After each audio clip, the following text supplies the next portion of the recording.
The internet is a digital coliseum where gladiators of hot takes battle for clout, and the crowd's just retweeting. I think that the only way that you can break people out of these bad media environments, I think it actually has to be, this is so self-serving, I'm so sorry, but I think it has to be done through debate. I think it's like the most important thing that you can possibly do. Because something that I realized, I was reflecting on my time at doing that show with Peter Boghossian, and as I'm arguing with people, like I realize what's happening.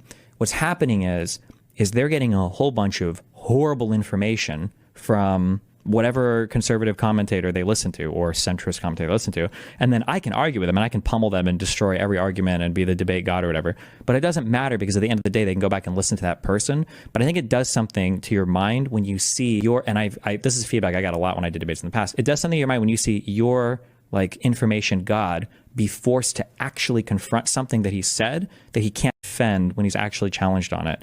And then I realize as I'm reflecting on that, this is one of the reasons why all of these people try so hard to avoid actually debating the merits of any of their ideas, like the flag. So people on the far left do it. Obviously, you have your Hassans. Everybody on the right does it because right now they have like the cultural power. But as long as you never get confronted on that, you can perpetually create an echo chamber that furthers basically whatever idea you want. Because at the end of the day, most of the stuff that people are talking about, there's actually it kind of plays into that other idea that I had, that as long as there's no factual reckoning to be done with the particular thing that's being spoken about, you can make whatever claim you want about it, right? Like we could theoretically hold an election over whether or not there's blue elephants or pink giraffes on the dark side of the moon. And we can have that debate, and we can debate it until we're blue in the face. And that's essentially what all of our political debates are over now. It's over whether or not there are elephants or giraffes on the dark side of the moon. Because at the end of the day, nobody really knows what's going on at the FDA. Nobody really knows what's happening to the government. Nobody really knows what's going on at the border.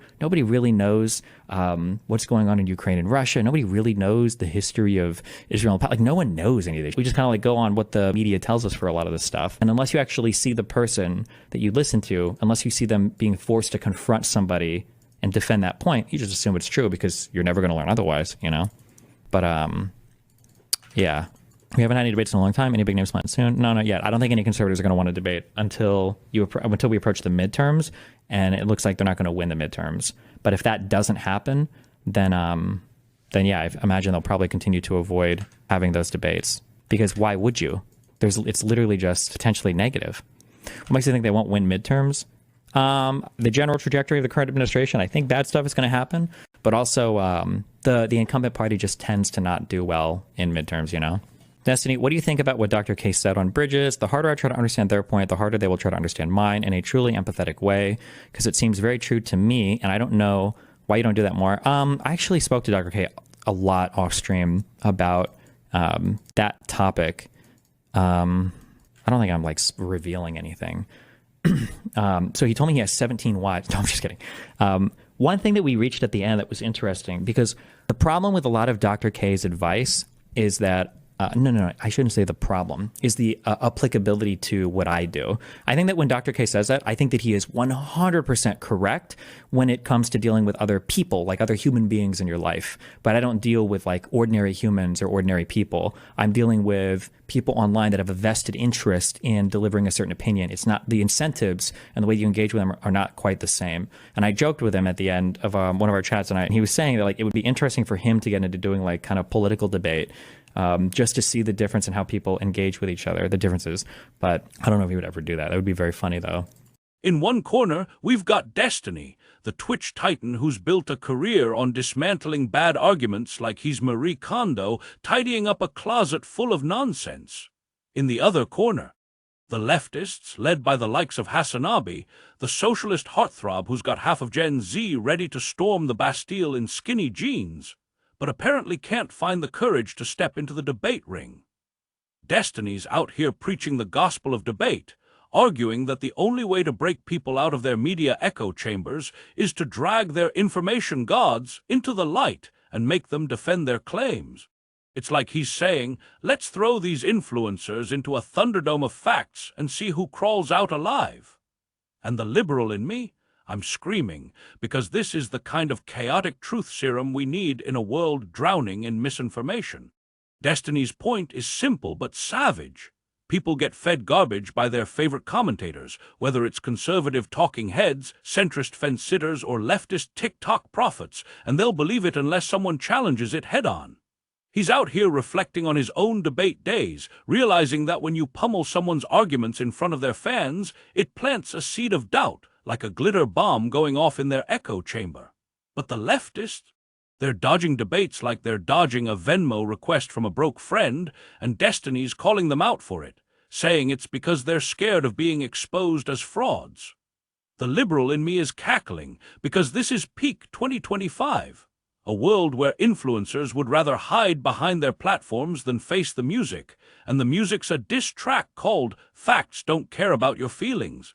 This clip is a neon-lit allegory for the state of discourse, where everyone's screaming into the void but nobody's listening. Destiny's out here begging for a reckoning, a moment where the Hasanabis of the world have to defend their hot takes instead of just preaching to the choir.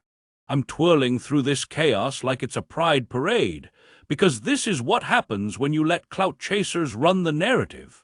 You get a culture that's allergic to scrutiny, addicted to vibes, and ready to fight over pink giraffes on the dark side of the moon. Let's lock in on the main target of Destiny's shade. Hasanabi, the leftist streamer who's got the charm of a Turkish uncle and the platform of a small nation. Hassan's out here dropping socialist bangers on Twitch, rallying his fans against capitalism like it's a Marvel villain, but when it comes to debating Destiny, he's ghosting harder than a Tinder match after 3 texts. Destiny's like, "Come on, bro, step into the ring, let's talk about your ideas." But Hassan's acting like debate is a contagious disease, dodging it with the agility of a cat avoiding a bath. And Destiny's point is brutal. Hassan's not dodging because he's busy, he's dodging because he knows his arguments won't hold up under scrutiny, like a house of cards in a windstorm. Because this is the left's dirty little secret. We love to preach, but we hate to be pressed.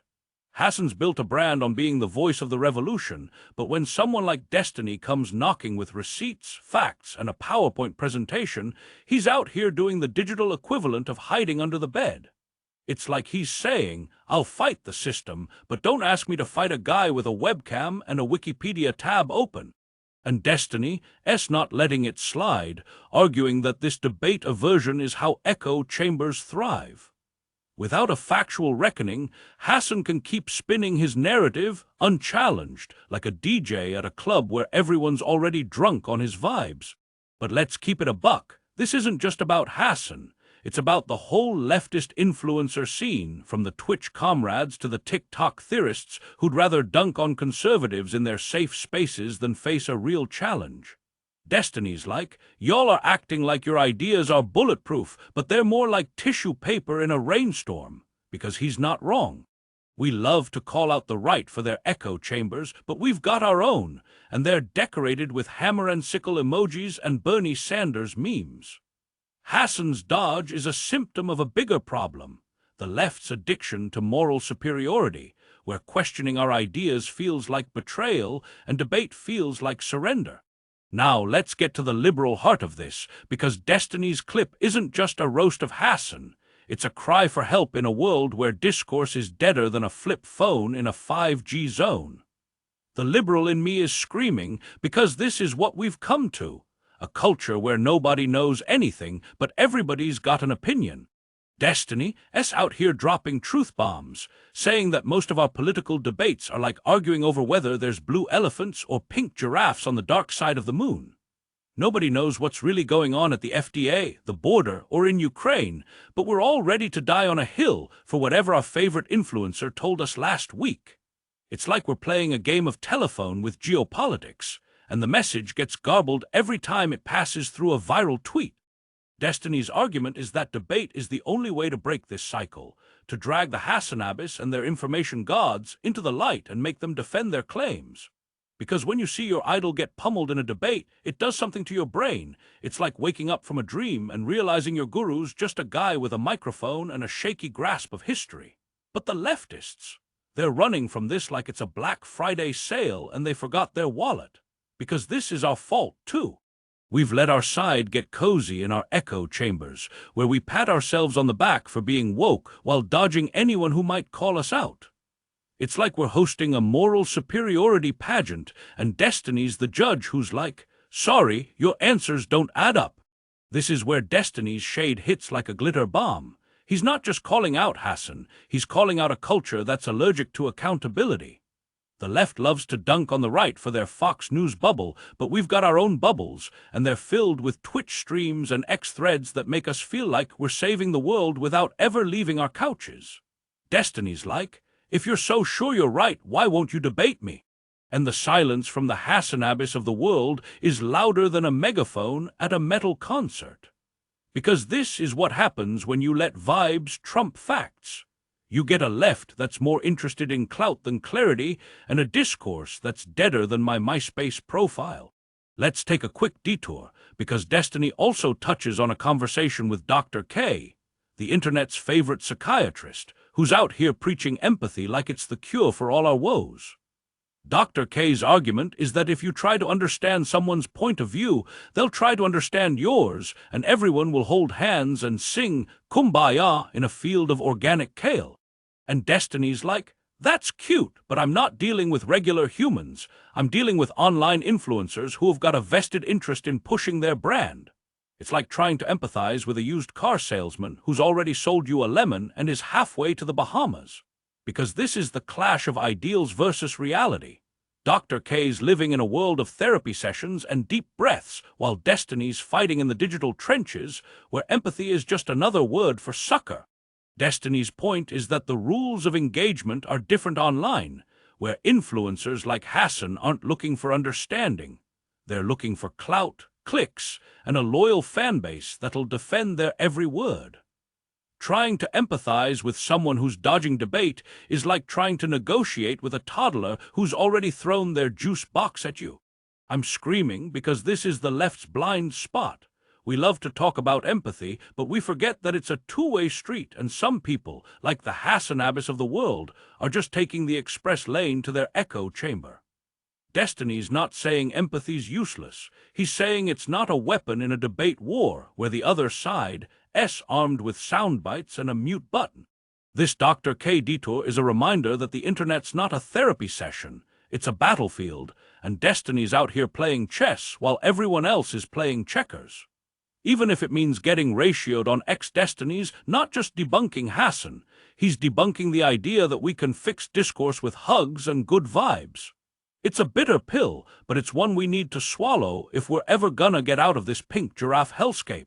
So where does this leave us in this glitter-dusted, unhinged liberal rant? It leaves us staring into the void of a world where discourse is a casualty, echo chambers are the norm, and influencers like Hasanabi would rather hide than fight. Destiny's clip is a wake-up call, a neon-lit billboard screaming that debate is the only way to break the spell of misinformation. The liberal in me is screaming, because we can't keep letting our side dodge accountability while we dunk on the right for doing the same. Hasanabi's debate aversion isn't just a personal choice. It's a symptom of a left that's lost its edge, trading facts for feelings and scrutiny for clout. This is a call to action, babies. Let's stop worshipping our information gods and start demanding they defend their claims. Let's stop hiding in our echo chambers and start stepping into the ring, even if it means getting bruised, because we're better than this.